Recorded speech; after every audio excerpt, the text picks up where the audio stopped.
Grade 1 বা grade 2 এর ক্ষেত্রে মূলত আমরা কীরকম ইন্টারভেনশন করে থাকি, যেরকম ভিস্কো সাপ্লিমেন্টেশন বলে একটা ব্যাপার থাকে, জয়েন্টের ভেতর জেলির মতো একটা সাইনোভিয়াল ফ্লুইড বলে একটা জিনিস থাকে যেটা নাকি লুব্রিকেশনে হেল্প করে।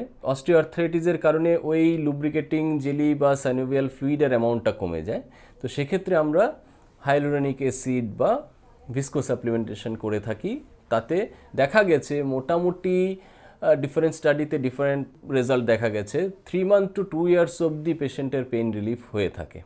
তো সেটা এবার কার ক্ষেত্রে 3 মান্থ হবে, কার ক্ষেত্রে 2 ইয়ার্স হবে, সেই জিনিসটা বলাটা ডিফিকাল্ট। রিলিফ হয় মোস্ট অফ দ্য পেশেন্টের ক্ষেত্রে যদি কারেক্ট ইন্ডিকেশনে ইউজ করা হয়। কোনো পেশেন্ট আমাদের কাছে ওরকম আসে যারা অস্টিওআর্থ্রাইটিসের পেইন কমানোর জন্য জয়েন্টের ভেতর বা হাঁটুর ভেতর স্টিরয়েড ইঞ্জেকশন নিয়ে থাকে।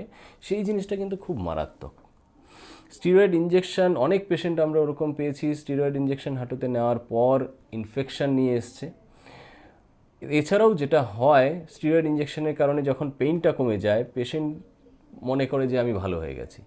তো সেক্ষেত্রে যেই অ্যাক্টিভিটিগুলো ওর জন্য রেস্ট্রিক্টেড সেই অ্যাক্টিভিটিগুলো খুব বেশি আকারে করতে থাকে এবং তাতে হাঁটুর ফার্দার ড্যামেজ খুব বেশি হয়। তো নি অস্টিওআর্থ্রাইটিসের ক্ষেত্রে হাঁটুতে স্টিরয়েড ইঞ্জেকশন দেওয়াটা একদমই উচিত নয়।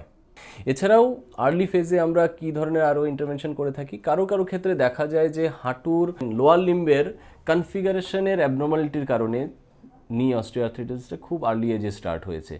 তাদের ক্ষেত্রে হাঁটু বো লেগ নক নি থাকে, তাদের ক্ষেত্রে এই ধরনের প্রবলেমগুলো দেখা যায়। তো যাদের ওষুধের মাধ্যমে বা লাইফস্টাইল মডিফিকেশনের মাধ্যমে পেইন ম্যানেজমেন্ট হচ্ছে না, তাদের ক্ষেত্রে আমরা কারেক্টিভ অস্টিওটমি বা হাড় কেটে সোজা করে পায়ের অ্যালাইনমেন্টটা ঠিক করতে পারি। তাতে এই ওভারলোডিং অফ দ্য নি প্রিভেন্ট করা যায় এবং পেশেন্টের নেটিভ হাঁটু যেটা আছে সেটাকে লং টার্মের জন্য প্রিজার্ভ করা যায়। আমরা নি রিপ্লেসমেন্টের ব্যাপারটা অনেকটা সময় অবধি অ্যাভয়েড করতে পারি।